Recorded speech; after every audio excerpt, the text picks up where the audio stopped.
화가 나 있던 상황. 그날 역시 고층에 사는 누군가가 아무 생각 없이 다 마신 음료수병을 떨어뜨렸고 그 병에 맞아 얘가 굴절로 쓰러지고 만 것입니다.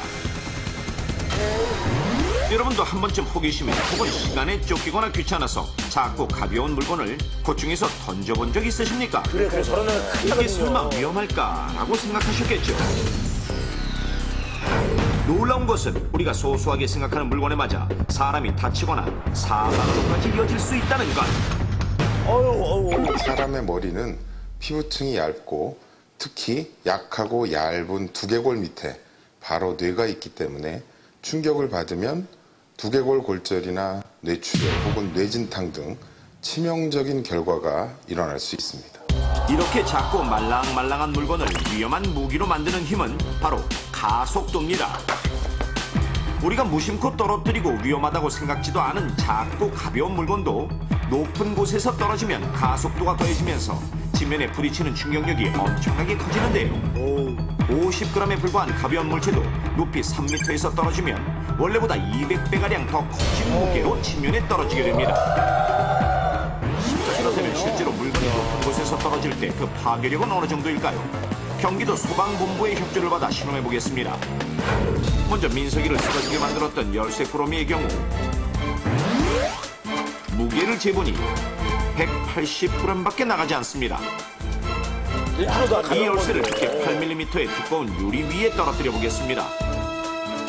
1m가 조금 넘는 높이에서 떨어뜨려 보았지만 유리판에는 아무런 이상이 없습니다. 저 정도는 자, 괜찮은데. 이번에는 사다리차를 이용해 지상 30m, 아파트 12층 높이로 올라가 무게 180g의 열쇠 꾸러미를 떨어뜨려 보겠습니다. 단지 높이만 달라진 상황. 하나, 둘, 셋, 이렇게 작고 가벼운 열쇠 꾸러미가 크고 두꺼운 유리를 깨뜨릴 수 있을까요? 하나, 둘, 셋,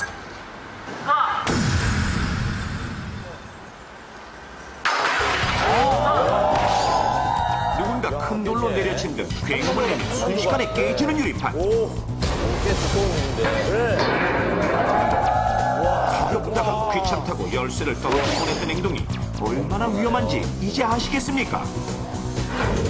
그렇다면 손자씨를 다치게 한 빈 유리병은 어떨까요? 야, 저거는 그냥 맞아도 아픈데. 무게를 재보니 140g으로 열쇠 꾸러미보다 더 가볍습니다. 더 가볍네요. 자, 그렇다면 열쇠 꾸러미보다 더 가벼운 유리병도 높은 곳에서 떨어지면 유리판을 깰 수 있는 파괴력이 생길까요?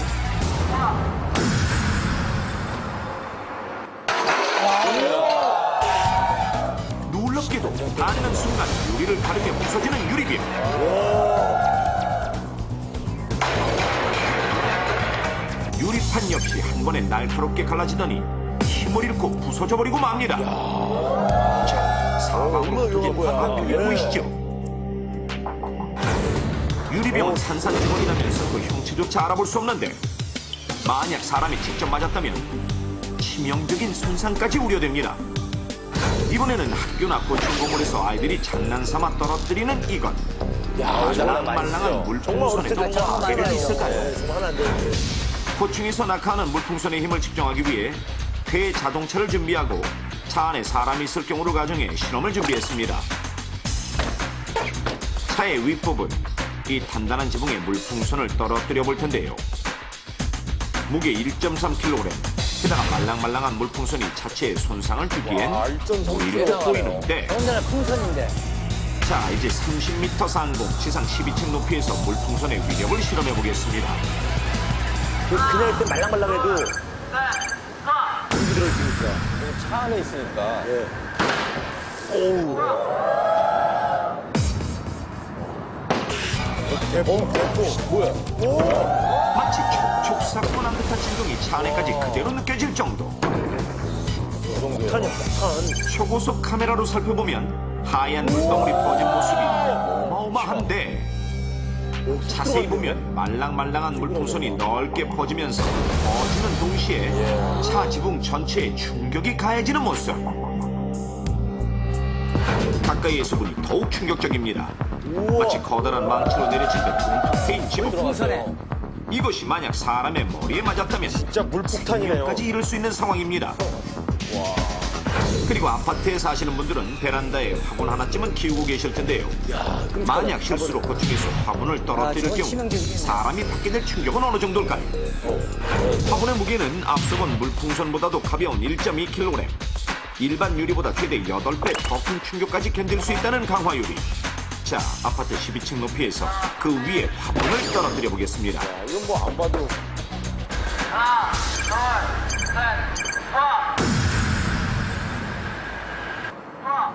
오. 강아지면 정말 단단한데. 이게 자동차에 마치 앞유리 날카로운 같은 게 무언가가 그런 푸는 경우에요. 무서운 힘으로 강화유리를 뚫으며 깨지는 화분. 강화유리 역시 폭발이 일어난 듯 뚫고 산이 들어갔어. 부서지고 맙니다. 와. 야, 가루야, 설탕 가루. 덩어리처럼 깨져버린 강화유리와 함께 화분 역시 형체를 알아볼 수 없는데요. 아, 무섭다. 자, 이번엔 만약 사람이 차에 타고 있을 때 고층에서 화분이 떨어진다면 어떨까요? 사고가 나도 깨지는 대신 금이 가도록 안전하게 가공된 앞유리. 아파트 12층 높이에서 이 차량 유리에 화분을 떨어뜨려 보겠습니다. 하나, 둘, 셋,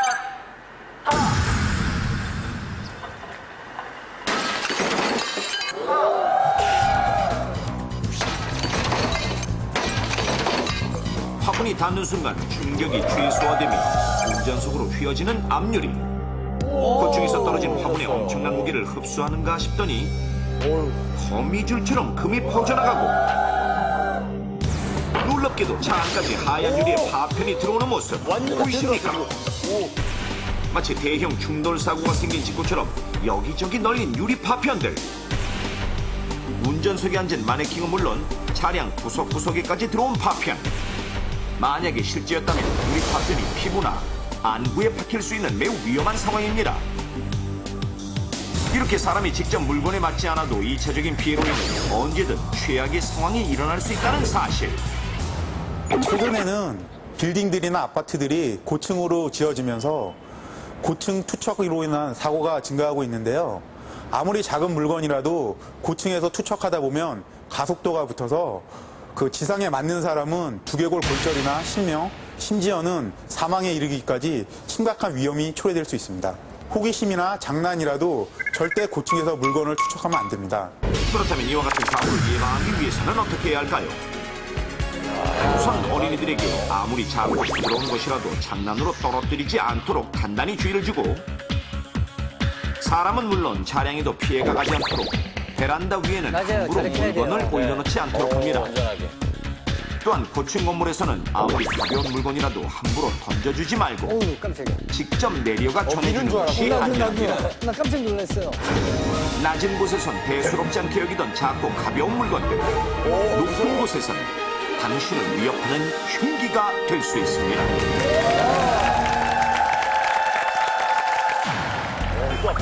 이곳은 5살 박이 희연이네 집. 이제 다녀올게요. 이거 그리고 희연이 약인데 밥 먹이고 바로 먹여주시면 돼요. 아니, 3일 거 다 먹였는데. 환절기라 그런지 감기가 잘 안 났네요. 혹시나 해서 병원 갔더니 3일 더 먹여보라고 해서 더 타왔어요. 그래? 매번 죄송해요, 어머니. 그리고 식탁 위에 약 깨는 컵 올려놨거든요. 아침에 먹이고 안 씻었는데 조금만 씻어주세요. 그래, 오냐?